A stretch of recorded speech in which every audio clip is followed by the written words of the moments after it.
গরম গরম ডাল পুরি আর সাথে আলুর দম সকলের খুব পছন্দের। আসসালামু আলাইকুম, ইজি কুকিং রেসিপিস চ্যানেলে আপনাদের সকলকে স্বাগত। আমার আজকের রেসিপি ডাল পুরি সাথে আলুর দম। প্রথমেই একটা বোলের মধ্যে 500 গ্রাম ময়দা নিয়েছি আর তার মধ্যে দিয়ে দিয়েছি সামান্য লবণ আর সামান্য জোয়ান, হালকা হাতে ঘষে দিয়ে দিয়েছি আর সামান্য সাদা তেল দিয়ে দিয়েছি। এবার ময়দাটাকে খুব ভালোভাবে ময়ান দিয়ে নেব।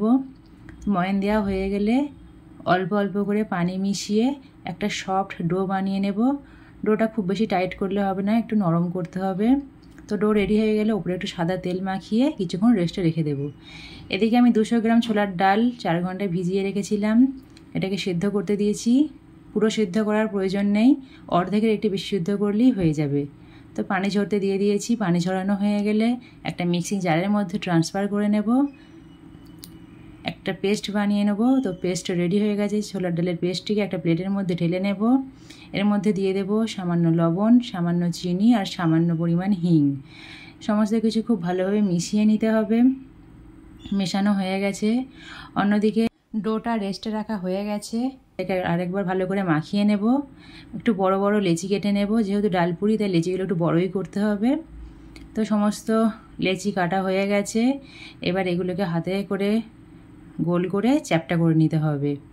সবগুলো গোল করা হয়ে গেছে। এবার একটা লেচি নিয়ে এইভাবে একটু খাল মতো করে মধ্যেখানে ছোলা ডালের পুর দিয়ে মুখটা সিল করে চ্যাপটা করে দিতে হবে।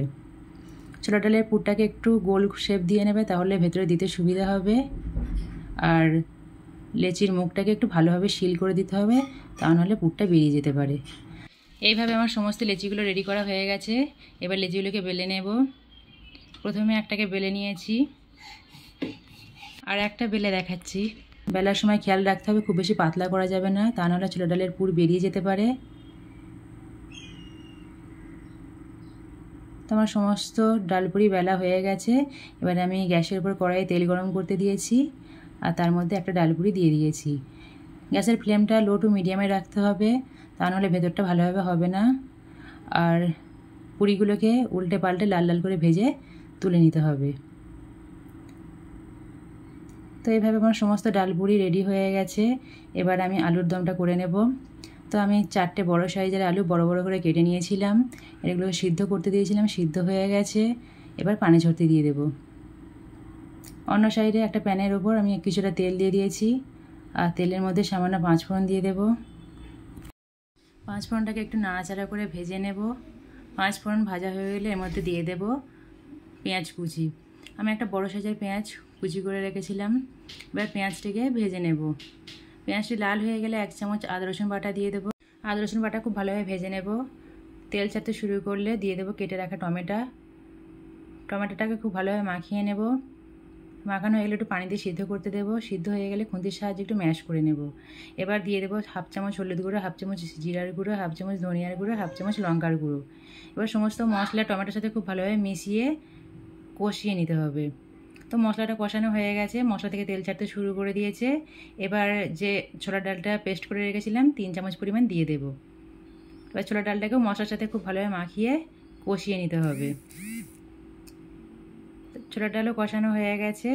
এবার পরিমাণ মতো পানি অ্যাড করে দেব। এখানে আমি 2 কাপ পরিমাণ পানি দিয়েছিলাম। পানির সাথে মশলাটাকে খুব ভালোভাবে মাখিয়ে সিদ্ধ করে রাখা আলুগুলো দিয়ে দেব। এবার আলুকেও মশলার সাথে খুব ভালোভাবে নাড়াচাড়া করে মিশিয়ে নেব। মেশানো হয়ে গেলে ঢাকনা দিয়ে ঢেকে ফুটতে দেব। 2 থেকে 3 মিনিট ফুটলেই সমস্ত পানিটা শোক করে নেবে। এবার এর মধ্যে দিয়ে দেব সামান্য পরিমাণ চিনি। আমি লবণ অ্যাড করিনি, যেহেতু আমি আলু সিদ্ধ করার সময় লবণ দিয়েছিলাম। আর দিয়েছি 1 চামচ পরিমাণ গরম মশলার গুঁড়ো। এবার সব কিছু ভালোভাবে মিশিয়ে ঢাকনা দিয়ে কিছুক্ষণ ঢেকে রাখলেই রেডি হয়ে যাবে আলুর দম।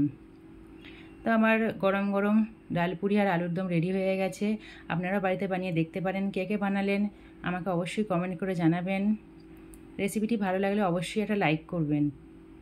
আমি একটা ডাল পুরি ছিঁড়ে দেখাচ্ছি, দেখুন ভেতরটা কত সুন্দর রেডি হয়েছে। তো এরকম নতুন নতুন রেসিপি পেতে আমার চ্যানেলটিকে ফলো করে রাখবেন। আল্লাহ হাফিজ।